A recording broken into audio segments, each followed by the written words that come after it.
So that was a little flashback, ha ha ha, flashback, of the 4 different processes that are involved in our emotions. We refer to as emotional dynamics, and then the Blitzkrieg James Gross process model of regulation that basically says that there's an event, there are ways that we can take in the event that shape what those response tendencies will look like, and then there's another point of intervention where we can actually change how we express those emotions.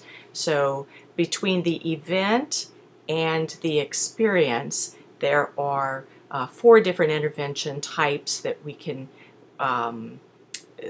enact, and then between the experience, when it's a done deal, and our choice of behavior, there's another point at which intervention can take place. So that's what you just viewed quickly there. So in his process model of emotional regulation, those categories that I just talked about are usually called the antecedent focused interventions, or what happens before our experience of emotion, and the response oriented interventions, or what happens after we experience the emotion. A simple way to think of antecedent and response focus is actually what happens before the emotion's triggered and what happens after the emotion is triggered.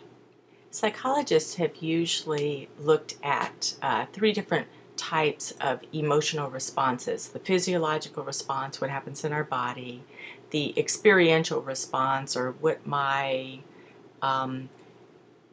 sense is of what I'm going through, and then the behavioral response. So if we're looking at the antecedent and the response-focused interventions, what we're learning is that where you intervene in that process really affects these 3 areas I just talked about.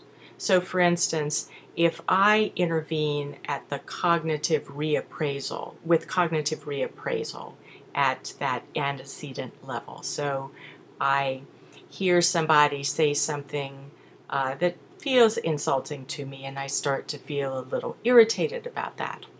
If I reappraise the situation, if I say, oh, that person really doesn't understand what they're talking about, and therefore I'm not really going to listen to them, then my experience turns out to be a little less of a pure anger response compared to if I don't reappraise that negative situation. But let's look at it in a different way. Let's say that somebody made some complimentary remark toward me, and what I do is I sort of diminish what they're saying by saying, oh, well, you know, they don't really understand me, and so therefore I can't really take that compliment into my being, because how do they know me to say something like that? Then similarly, I'm not going to fully experience and enjoy the pleasure I might get from that response. So it appears that if I'm intervening at that appraisal level, I'm going to definitely change what my experience is. The question is, does it also change my physiological response and my behavioral tendency? And while we're not completely clear on the answer yet, it appears that we would say yes to both of those questions. It appears that if I cognitively reappraise something that's angry, an anger response, that I feel less of an anger response. If a response tendency, I'm not as likely to fight back. I'm not as likely to have a physiological reaction too. And if I cognitively reappraise something that's positive to be a little more neutral, then it appears that I'm also not as excited physiologically and not having as much of a tendency to want to do the little Snoopy dance, where one is just happy, happy, happy. In addition to the cognitive reappraisal antecedent focused strategy for emotional regulation, another one that's been studied a lot is suppression, thought suppression as well as affect suppression, but particularly affect suppression.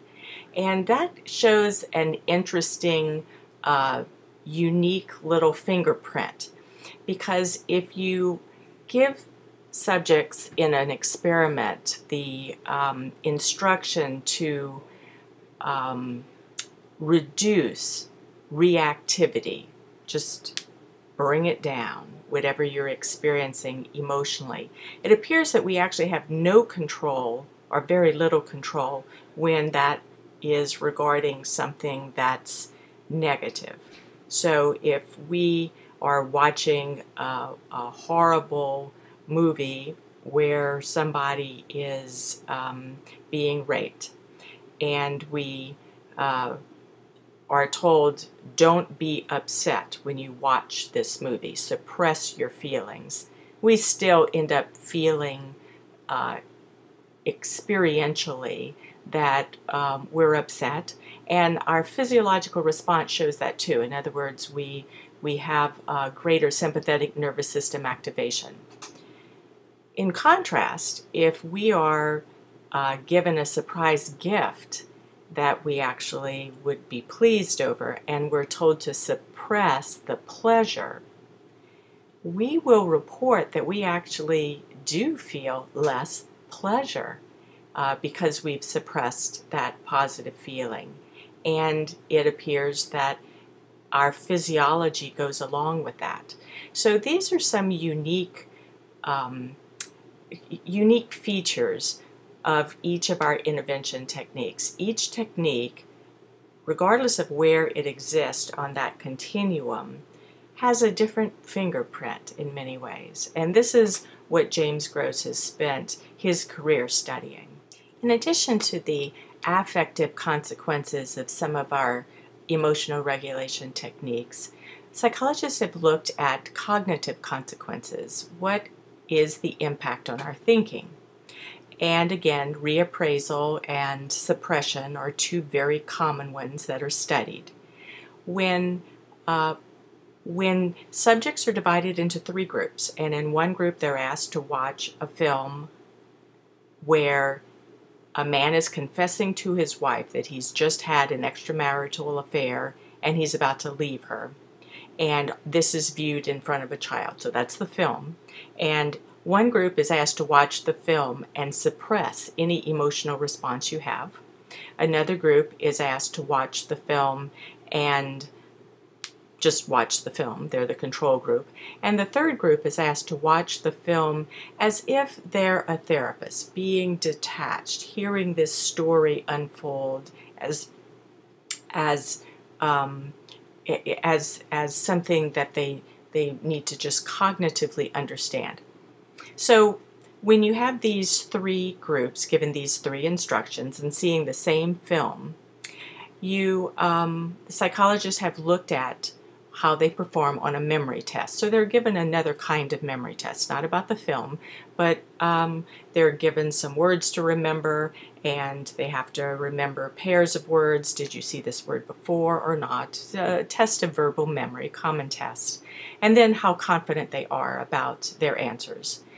The group who utilize thought suppression actually scored poorer than the control group on a memory test.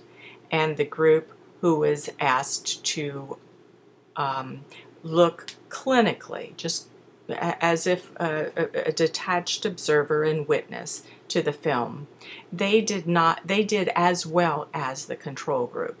So there was a negative impact if one did suppression. And in fact, what psychologists have discovered is if there are individuals who routinely use thought suppression day in and day out as a way to cope emotionally, they actually have much poorer working memory and long-term memory than groups who just reshift how they look at whatever is going on in their lives.